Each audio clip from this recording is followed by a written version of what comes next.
Throughout this lesson, we're going to look at thunderstorms. They are very important weather events generally, but are particularly significant to aviation because of the hazards that result from them. Well-developed cumulonimbus clouds are required for thunderstorms, but the occurrence of a thunderstorm is most likely when the following criteria are met: a lapse rate greater than the saturated adiabatic lapse rate extending to well above the freezing level, sufficient water vapour to form and maintain the cloud, and a trigger action to produce the ascent of the air and cloud formation. The main trigger actions that cause air to ascend and form vigorous convective activity are convection from surface heating, orographic uplift, convergence, and frontal uplift.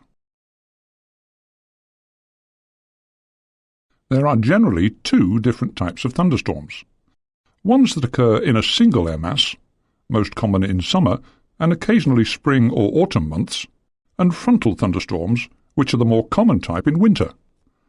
Let's take a look at these in a little more detail.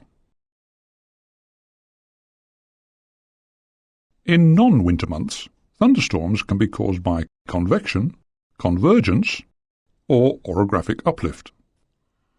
These air mass or heat-type thunderstorms are most frequent over land and generally form by day, although of course they can linger through the evening and on occasions well into the night. In warm air masses they tend to form in very slack pressure systems, such as coals or weak lows. In colder, polar air, they are usually found in the deeply unstable air well behind a cold front. Although mainly isolated, this type of thunderstorm does on occasions form in organized lines or large groups, which we will discuss later.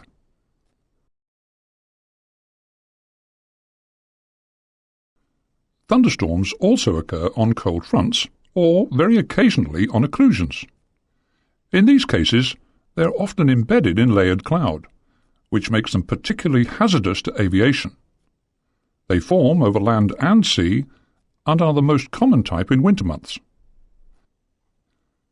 Frontal thunderstorms are associated with active fronts, and it's not unusual to encounter line squalls underneath the embedded cumulonimbus clouds. Let's look at the way heat, or air mass type thunderstorms develop. There are three stages we can identify: initial stage, mature stage, dissipating stage. The initial stage is characterized by the growth of cumulus clouds, both horizontally and vertically. Strong updrafts produce clouds of great vertical extent. Air is drawn into the cloud from beneath and the sides. This stage usually lasts for around 20 minutes and produces a cloud sometimes 5 nautical miles across. The mature stage is when the cumulonimbus has formed and precipitation occurs.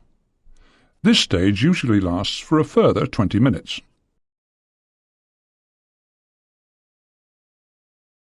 Rain, hail or snow can be produced, and as these fall, strong downdrafts are produced of up to 2,000 feet per minute, bringing cold air down to lower levels within and below the cloud.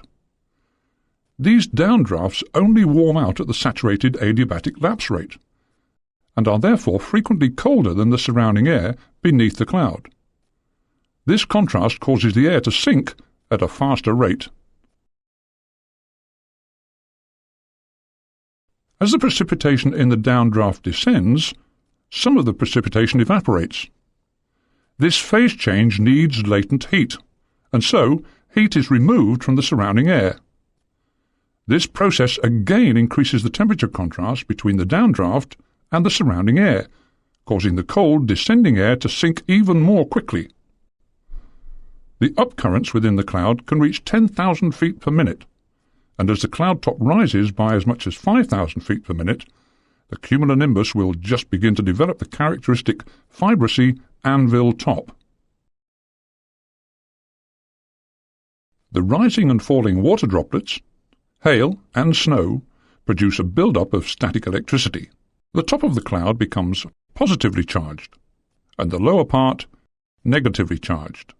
The build-up eventually leads to lightning discharge and thunder. The mature stage usually lasts for around 20 minutes, and some of the characteristics associated with this stage are gust fronts, microbursts, macrobursts, and perhaps tornadoes. As the descending air pours out beneath the cumulonimbus cloud, it hits the ground and spreads out in many directions. Where this outflow supports the low-level winds, we get a noticeable gust front. This stretches out in advance of the cloud and can sometimes be over 15 nautical miles, or 25 to 30 kilometers, ahead, with a depth of up to 6,000 feet. Microbursts are the concentrated downdrafts under the convective cell. These are usually very strong, but restricted to within 3 nautical miles, or 5 kilometers of the cloud. Macrobursts are similar, but are larger, extending out to as much as 5 nautical miles, or 7 kilometers, away from the cloud. Micro and macrobursts are usually accompanied by precipitation, and their presence can be noted. But on occasions the strong downdraft is dry, making them far more difficult to spot.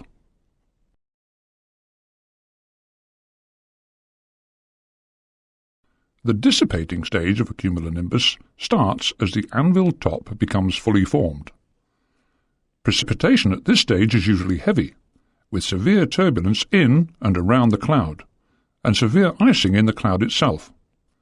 Lightning and thunder are still likely at this stage, which may last for between 1.5 and 2.5 hours. So far, we've looked at individual storm cells, which, on average, last from start to finish from around 2 to 3 hours. Once developed, these types of storms move in the same direction as the winds at around 10,000 feet. These individual thunderstorms, although on occasions quite large, don't last any longer because the downdrafts caused by the precipitation suppress the upcurrents necessary to maintain the cloud. The two effects therefore cancel each other out. There is, however, a scenario whereby a feedback mechanism can exist, which changes things dramatically.